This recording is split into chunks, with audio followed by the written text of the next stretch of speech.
Doing number 2 aboard a ship during the age of exploration was anything but simple. In fact, it was an ordeal. A sailor in need of relief often found himself under curious stares and completely exposed to the elements. In this video, we uncover the foul and forgotten reality of sanitation on ships during the great maritime expeditions.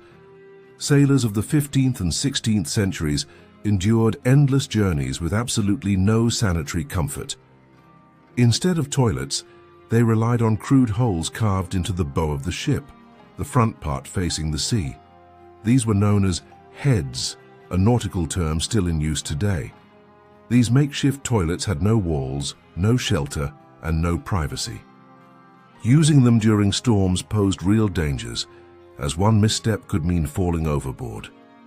To clean themselves, sailors used thick ropes dangling over the side of the ship, constantly rinsed by the salt water.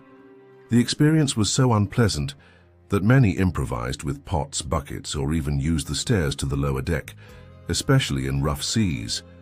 But this improvisation came at a cost. Waste seeped through the wooden planks and accumulated in the bilge, the ship's lowest, most disgusting area. The bilge was a revolting place. At the bottom of the hull, human waste mixed with seawater, oil, blood, and food scraps. It was dark, humid, and teeming with rats, even with manual pumps working. To drain the filth, the stench never fully disappeared. Filth was ever present, and dignity slowly eroded. On the Dutch ship Batavia, launched in 1628, 350 men shared just 4 latrines, 2 of which were reserved for officers. That meant over 300 sailors had to take turns using only 2 open holes, forming long queues and enduring a constant sickening odor made worse in tropical climates. Reaching the bow in rough seas was treacherous. Slips, injuries, or accidental falls into the ocean were common. To avoid this, many simply relieved themselves wherever they were. Hygiene was virtually non-existent. However, not everyone faced the same grim reality. Even in the realm of bodily functions, naval hierarchy dictated comfort.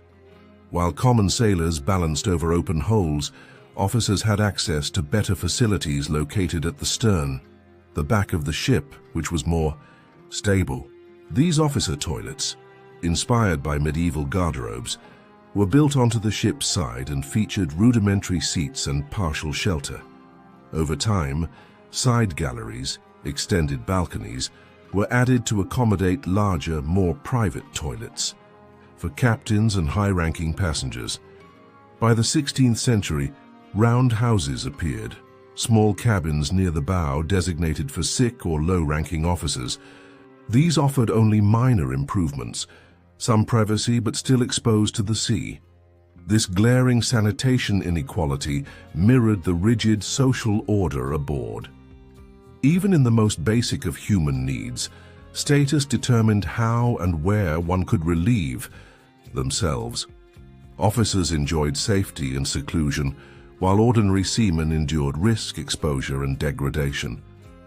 In the end, using the toilet aboard a ship was a harsh routine.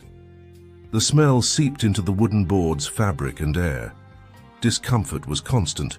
The toilet wasn't merely a place of necessity, but a symbol of human vulnerability at sea, a putrid metaphor for the precarious, unequal, and inescapable conditions of life on board.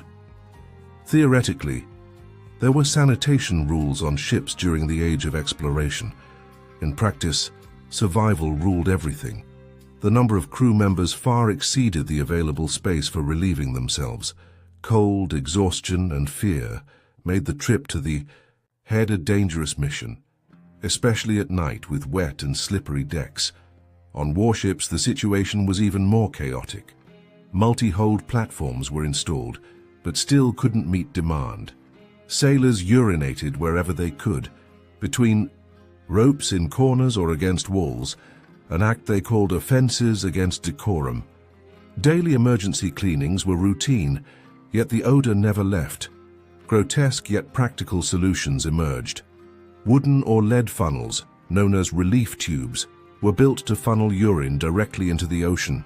For bowel movements, sailors used hanging buckets along the side of the ship, requiring balance and luck to ensure the sea swept the contents away. Worse than discomfort was the humiliation. One of the most degrading punishments aboard a colonial ship was being appointed the swabber of the week, the unfortunate soul tasked with cleaning the ship's human waste. According to Vice Admiral William Monson, this punishment was often handed out to crew members caught lying on a Monday. It was a disciplinary tactic rooted in disgust and shame, a pedagogy of filth, where authority was wielded through a mop soaked in excrement. But the problem didn't stop at the deck. Everything that flowed downward eventually ended up in the bilge, the lowest, most revolting section of the ship. This dark, suffocating cavity was a collection point for urine, feces, rotting food, spilled oil, blood, and infiltrated seawater. With every rocking wave, this foul broth would slosh and bubble. During storms or heavy rains, it would overflow. Hygiene, in this context, was a relative concept, never fully achieved, only postponed. And that delay carried consequences. The crew. Accumulated filth combined with heat and a lack of ventilation turned the ship into a floating incubator for disease. Dysentery, cholera, and typhoid fever spread easily. Sometimes all it took was one sick sailor or the misuse of a communal cleaning rope for an outbreak to ripple through the crew. In this grim reality, the toilet became not just a place of relief, but a potential source of death. The stench was its own entity, inescapable and omnipresent. It soaked into the sailors' clothing, clung to their hair, and permeated the very timber of the ship. Attempts were made to mask the odor with vinegar or herbs, but they failed. Some crewmen referred to the stench as the breath of the sea, an invisible curse that hovered constantly, reminding them of the rot lurking below deck. And yet, despite all this, the subject was rarely mentioned. Bodily functions were taboo. Chroniclers of the era avoided the topic entirely. Sailors kept quiet, hiding the most undignified aspects of life on board. That's why the few existing records are so valuable. They shed light on the most human and most putrid element of maritime life. Even though sanitation rules supposedly existed, serious punishment for hygiene violations was uncommon.